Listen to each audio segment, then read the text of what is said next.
Hello, 45 Alpha Charlie Papa channel. This is the singing gunsmith with you again, the singing old gunsmith you again.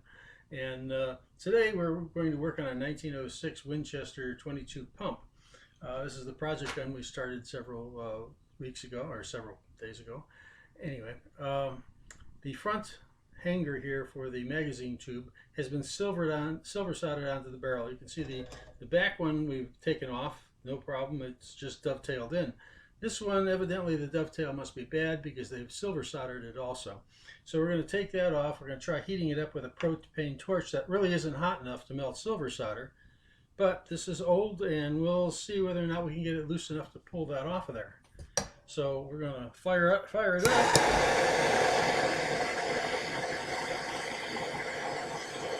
And we'll heat that barrel up. Things will start turning cherry red here pretty soon. Well, not exactly cherry, but at least orangey red. Here we go. We got a shot at this because it's a thin piece of metal. A heavier thing like the barrel or whatever, we'd never get that off of it.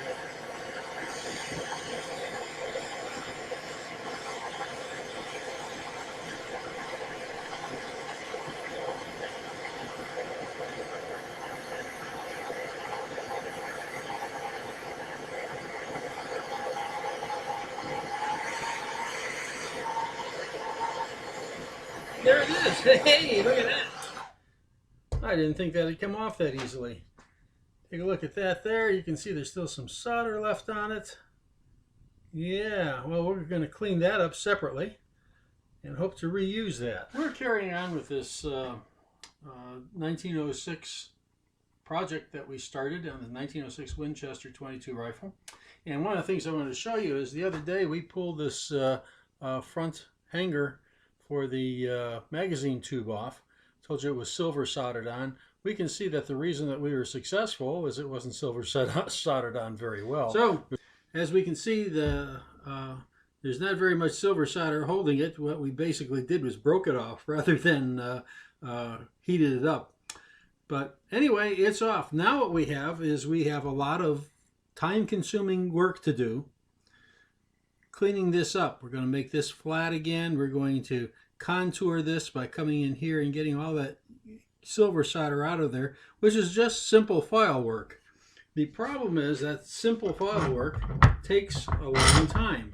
So I'm not going to bore you to death with sitting here and talking to you for hours on end. I just wanted to show you that when you get into these projects, you get into sometimes more work than you expected.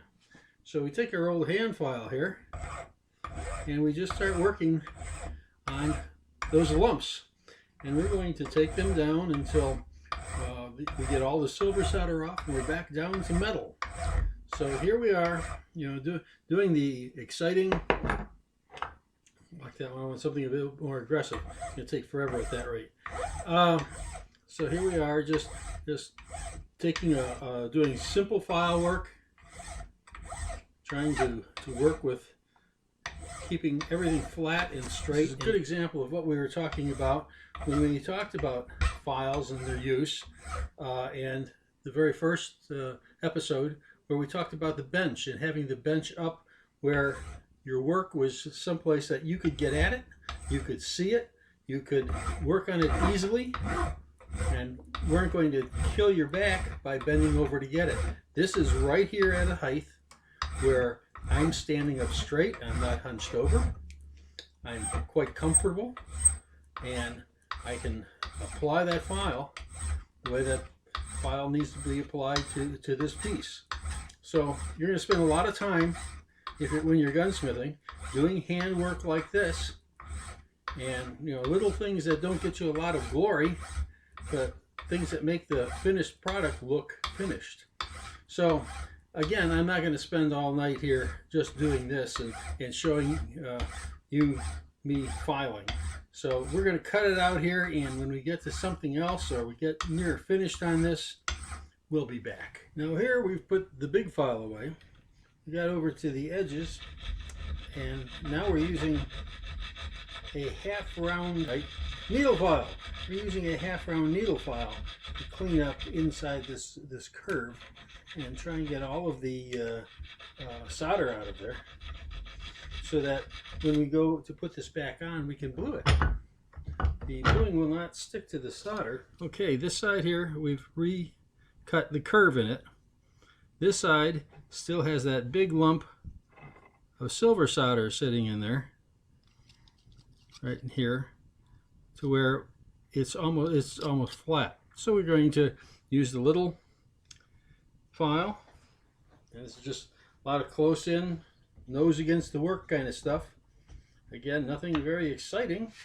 Certainly nothing that is ever going to make anybody's list to get you into the Gunsmithing Hall of Fame or the Custom Gunmakers Guild.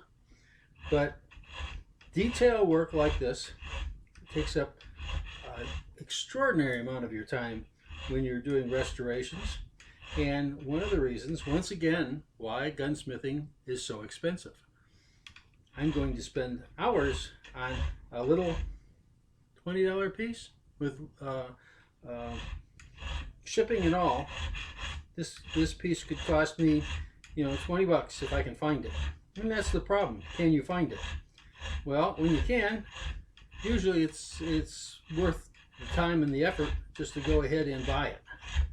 But some people think that real gunsmiths know how to make their own tools, make their own jigs, and make their own parts when they have to.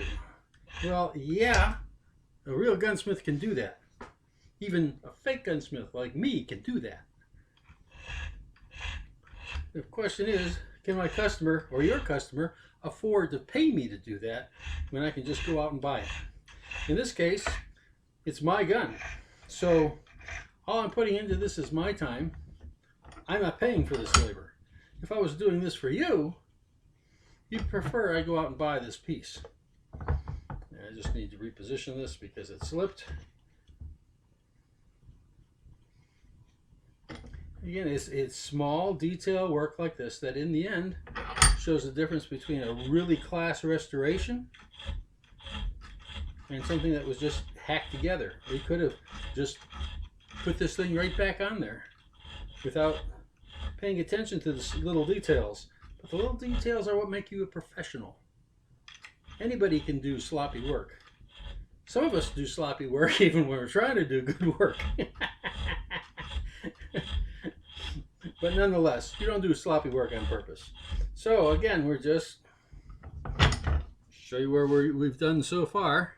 We've got this contour started to form here. So it'll look more like this one. Now with this taken care of and recontoured and ready to drop on the keyboard, glues between the keys, and this is ready to go back on when we get around there. All the silver solder is off the base, the sides are recontoured, and we have blended them in.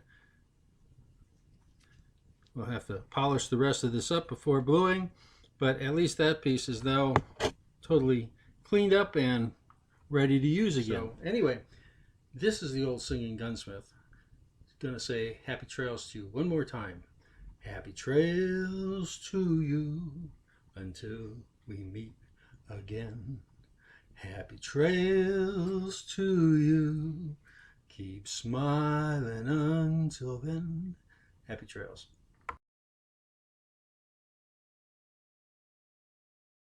Thanks for watching. Please subscribe.